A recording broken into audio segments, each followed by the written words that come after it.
Hello, everyone. Oh, does this go? Is this the look? Yeah. Okay. Let's see. Hello, Toronto. Hello, everyone. Yep. Thank you for the warm welcome. I've been actually looking forward to this day for, I don't know, around 4 years. And the title of the talk is Collected Intelligence, Moving Towards Collective Intelligence. And I'm super excited to give this talk at Ryerson University, since it's a place describing itself at the intersection between mind and action. And this resonates deeply with us, because with Akasha, what we want to actually do is explore the applications and implications of a permanent web for a better home of mind. This is a connection with the original Declaration for the Independence of the Cyberspace in '98. What? That's like 20 years ago? 2 decades. So, as Jason said, 2 years ago on May 3rd, 2016, we unveiled Akasha and opened the sign-ups for the alpha. And to our surprise, in less than a month, we had over 2,000 people signing up, which was very encouraging and a sign that there are many people interested in a truly decentralized social network. And around 6 months ago, we also presented at DEF CON our first token experiment. And it's worth mentioning that we didn't start designing this social network around the token. We actually took an experiment-driven research and approach and tried to have the token experiment as a module inside the platform. So fast-forwarding, please work. Fast-forwarding, oh man. Fast-forwarding until 2 weeks ago, we also released Akasha, the web version, which is accessible from Mist and all the browsers that are capable of running the MetaMask extension. And it's worth mentioning that this web version has the IPFS part completely rewritten in IPFS.js in order to enable peer-to-peer browser communication. We take decentralization quite seriously in this project. And before moving on and talking about the future plans and what we want to do with the token layer, I'd like to... Okay, let's see. So in 1993, for some context, this is when the Mosaic browser was first released. It was still the very early days of the internet. Very few people knew what it means. Even fewer actually used it. And Charlie McGee published this paper around the same time called The Age of Imagination, Coming Soon to a Civilization Near You. And in this paper, he mentions that the transition might be less than 25 years away. And when you add the numbers, this is actually 2018, so we live in the future now. And one of the points he's trying to make in the first paragraph is that this transition will be different from the other transitions we had, because it is accelerating right through the information age, through another massive transition in the way we humans work and play. And then he goes on and presents like the systems of communication as evolutionary scaffolding, in the sense that the most successful groups throughout human history have one thing in common. When compared to their competition, they had the best system of communication. So this is not about the best army or the best weapons, it's about the best systems of communication. And the fittest communicators had a larger percentage of people with access to higher quality information, a greater ability to transform that information into knowledge and action, and more freedom to communicate that new knowledge among the members of their group. And this is something that currently we have reached, I think, the limits of what our current communication systems can do. And let's take a look, with this in mind, at the current humanity's most popular system of communication. And this, let's see. This is Sean Parker, co-founder of Napster and the first president of Facebook, talking a bit about the thought process that went into designing Facebook.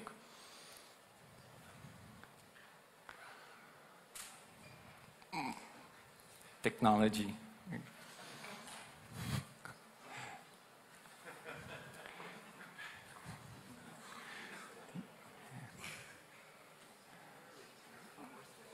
Maybe? No? No? No audio? Oh, yeah. This is like those calls when you try to like talk with people and solve like the most crucial like scalability and stuff, and like maybe we'll fix also voice over internet before like solving all the problems. Yeah. Still no? No, but it worked before. We give it a try.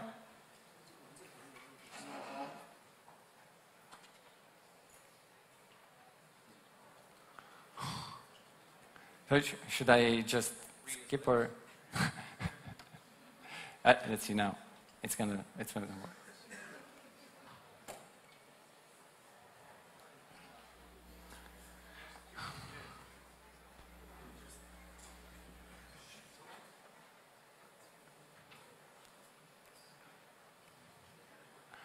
The thought process that went into building these applications, Facebook being the first of them, to really understand it.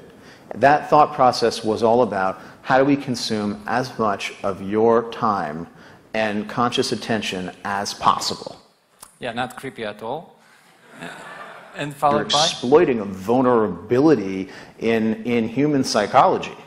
And I think that the inventors, creators, and it's me, it's Mark, it's Kevin Systerman, Instagram, it's all of these people, understood this consciously, and we did it anyway.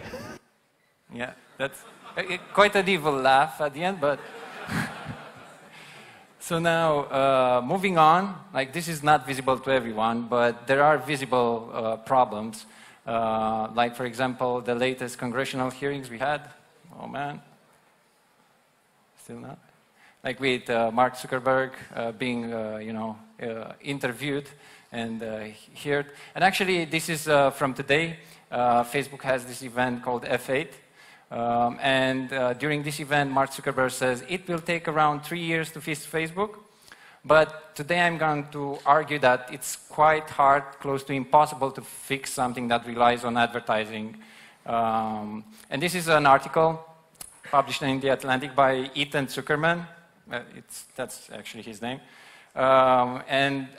This is the guy that wrote the code lines for the first pop-up ad in the history of the internet.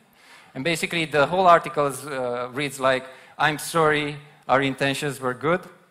And I'd like to draw your attention on this quote at the bottom, saying that demonstrating that you're going to target more and better than Facebook requires moving deeper into the world of surveillance. So that's moving deeper, which means we're already there. It's not moving into the world of surveillance, it's deeper. How bad it can get. And on the same line of thought, the default internet business model following this pop-up ad was advertising, which led to this emergent surveillance capitalism, which kind of corrupted the original vision of the internet being this new medium of expression, empowering humanity, all the good stuff, and turned into this mass surveillance creepy thing that we are dependent on to communicate with the people we want to. And the deeper implications of today's problems are that over 2 billion people are being dictated what to think, and we have numerous studies and experiments conducted part by Facebook itself. And over 3 billion people, we're talking about half a planet here, so that's quite a lot, routed daily to what they are allowed to know. So that's every click you get to find from a search result and so on. And it kind of makes you wonder, where will it go from here, right?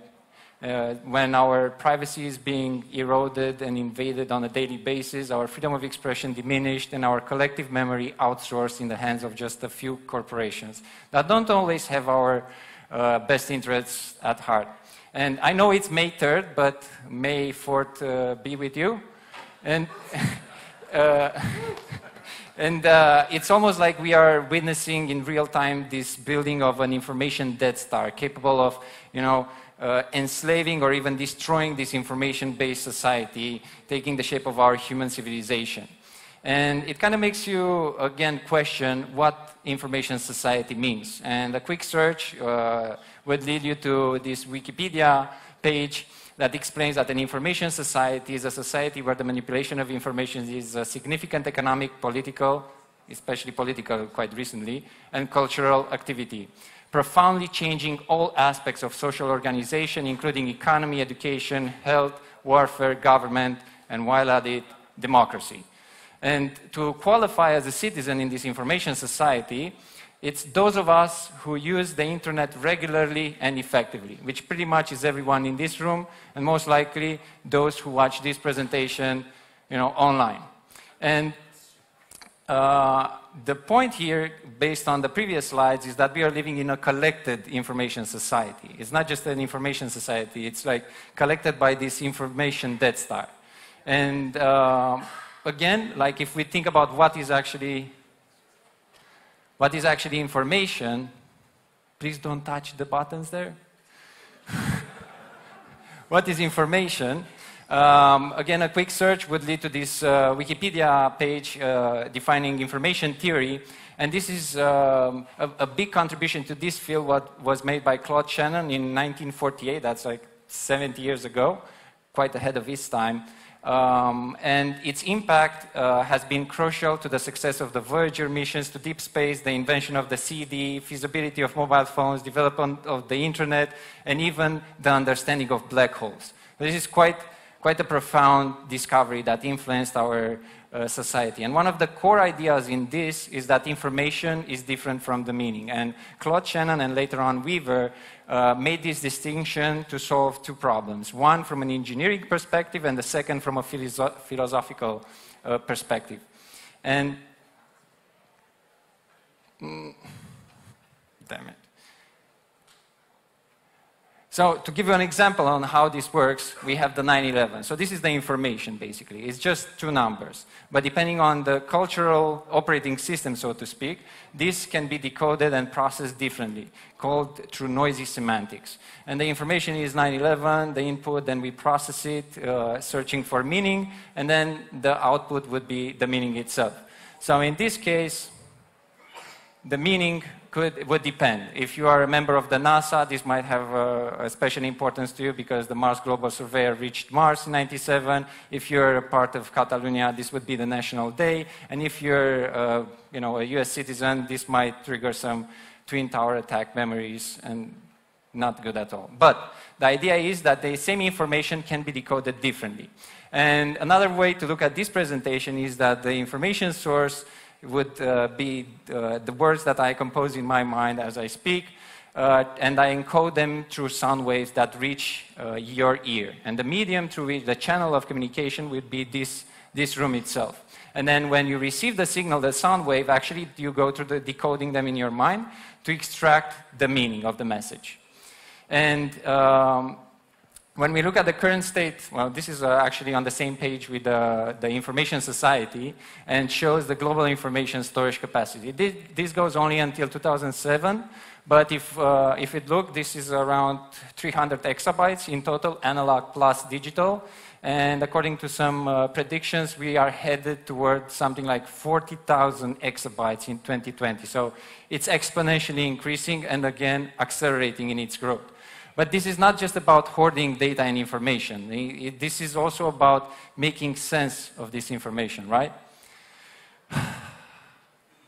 And we have the emergence of collective digital information processing. And Google in 98, and actually Blogger in 99, introduced this blogging as a service, so to call, that lowered the barriers of entry for people. It was easier now to share your thoughts with others. Later on, it was purchased by Google and so on, but moving on, we have like this boom of application here in 2002, 2006. And one of them that it's still influencing today's digital meaning processing is Dig, which introduced the dig or bury function, which is now, let's say, reincarnated in Reddit and dislikes in YouTube and many others around the web. And now when you overlap the two, like the previous one with the growth of information and this, you can see some correlation. I mean, it's still hard to decide if it's cause and effect and which one influenced the other, but one thing is clear. The environment in which these applications emerge is quite different from the one we live today. The complexity and the amount of data is a lot bigger than what it was.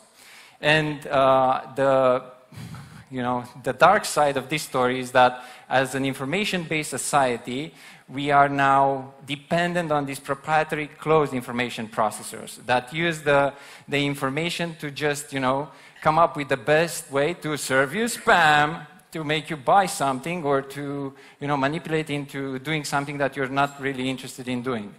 And when we look at how the information can be processed, we have two, well, come on, man. We have two ways. So, well, it's either centralized information processing or decentralized information processing. And each of them can be either sequential or parallel. And it could be argued that the early pioneers trying to figure out how to navigate this flux of information were using a centralized sequential information processing. It's almost like in the early days when we figured that we can use distiller to navigate the river. And you see all the people are very obedient and waiting for the master to take them where it is. Like, you can replace the master with the proprietary information processors. And then when we move on to our more recent days, oh, come on. To our more recent days, we have like this decentralized sequential information processing. Like in 2014, we had Scenario, which was kind of like a Facebook. Then we have Steemit, which is sort of like a Reddit. And then we have Leroy and Pipit, which is sort of like a Twitter, right? And with Akasha in 2016, we tried to combine like multiple ideas. But the problem with this approach is that we end up using this new technology to apply the best idea from 15 years ago, when the environment was a lot less complex, the informational environment. So today, I'm going to speak about how we can get past this stage, and this is actually a picture of one of the earliest automobiles. And the steering wheel was not a concept that was there from the beginning. We had to go through some iterations in finding this new concept to maneuver this new vehicle. But you can see that this is something we keep doing as a civilization. We copy what was working in the past and trying to make it work even if the medium of the technology is completely different. And today I'm going to talk about decentralized parallel information processing. And what I mean by this is that instead of having one single signal, we can have open the layer and tap into this collective intelligence. And when I say collective intelligence, it's this emergent intelligence manifesting at the group level. And it has like these three pillars. One is coordination, one is cooperation, and one is cognition. So the coordination is ad hoc communities and coordinating collective action, which I think this event, EdCon, qualifies. This is an ad hoc community and coordinated collective action. We are here. And then the cooperation is open source software, yay Ethereum, peer-to-peer business, yay Ethereum, and then network of trust, you guessed it, yay Ethereum. So then the one that is a bit trickier to fit and to understand is the cognition. And in here, when we zoom in, we can see that the cognition pillar is made out of market judgment and predictions of future events in politics and technology. And when you think about what is market judgment, this screen might be familiar, right? The coin market cap view. Although I don't know if it's rational or emotional or speculative, but it's a type of judgment, right? It's a feedback of reflecting the interactions within the market. So what we want to do now is to test this approach in which we use this token called Essence. And we call it like a multiverse within a token because it's not using one token to signal with it. And then we have like inside Akasha, you can imagine this coin market cap like section. And in this case, instead of measuring the transaction and so, we have the users that chose to color their essence into a particular like happy or joy. And it's worth mentioning that these are placeholders, and this is a general purpose signaling mechanism. But basically, instead of choosing, which one goes to the moon, we look at the number of entries, comments, and the change in popularity of the signal itself. And to give you a try here, the interesting part in this is that the actual interaction of the users with each color would generate a curated feed in the form of this. So this might feel familiar, but actually these represent the upvotes of entries and the comments and the chat rooms and the users that use this essence. So we start to look at the essence not as just a thing that goes from zero to moon, but actually as something useful in marking, like you have with social insects, the path around, so it makes it easier for people to find the information. And in here you can have this look at four tags in which the blue dots represent the hashes, which would be the content itself or the information, and then each of these colors could be used to mark this content differently, depending on what's relevant for the color itself. So in this case, it could be relevant some hashes, in another some other hashes, in another some other hashes. And when you overlap them, you have this emergent understanding, which is not possible when you have just one signal. And this is something completely new, I think, because it also allows to separate, decouple the information from meaning. So on one side you have the information itself, and then on the other you have the curation and moderation of the information. And the coloring of the essence, even it's not rocket science, we try to make it as easy as possible. And this is a screen of the wallet in which the user can switch back from a colored essence to the main essence token, so to speak. So this is like a framework for generating various signals. And to put it all together, I'm trying to rush it now, so I'm not going over. This is the dashboard, which might look familiar for those of you who have tried the application. And by the way, those who want to give it a try, we have also at beta.akasha.world, the web application available. And in here you can see that we have this color bar, which reflects how this entry is actually received in different communities or groups that align to a common goal to create the best information. And when you go into an article and you want to vote, to express your feeling, to mark the content depending on what you want, this is your balance of essence. And you can select from multiple to vote, to express your feedback on that particular entry. And another interesting side effect of this is that in the comments section, the discussion surrounding the content, you can have this semi-permeable, let's say, mechanism that allows you to highlight certain conversation that have been voted with a particular signal. So it's not like just limiting and horse glasses, but you can also see how the rest are perceiving in the bigger picture. And let's see, another very interesting part is the reputation. So instead of having just one signal, like in the Black Mirror with the girl trying to gain stars, you have this multidimensional reputation where you can be very popular in a community and relatively unknown in another. And let's see. Yes, this is like a decentralized attention market in itself, which allows the curation algorithms to evolve. So it's not up to us anymore to come up with a perfect curation algorithm and moderation, but we open this layer to the community to come up with their own ideas on how we can make this better and work. And this is how I think we can tap into this market judgment, because we can use it as a feedback mechanism.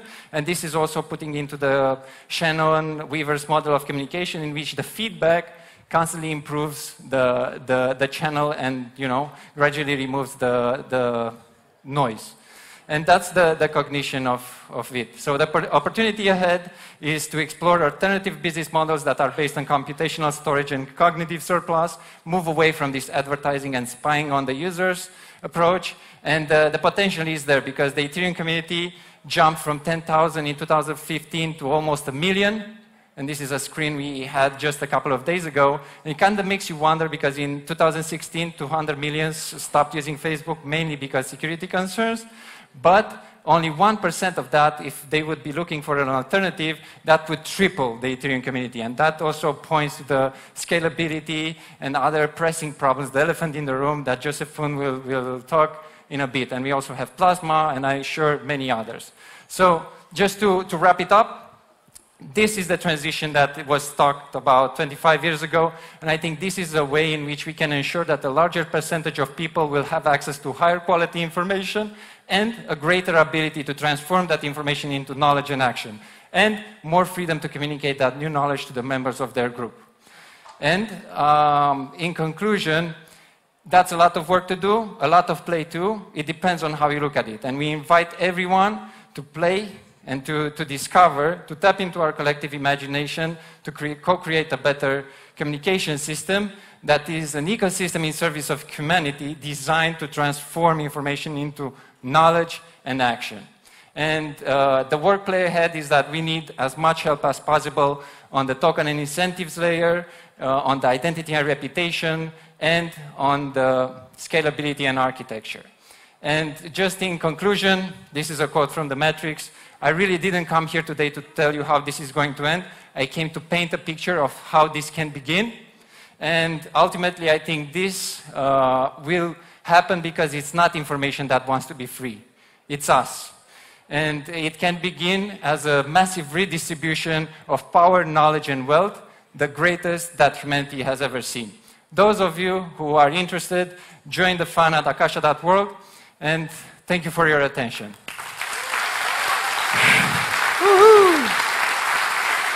Nice job, Mihai.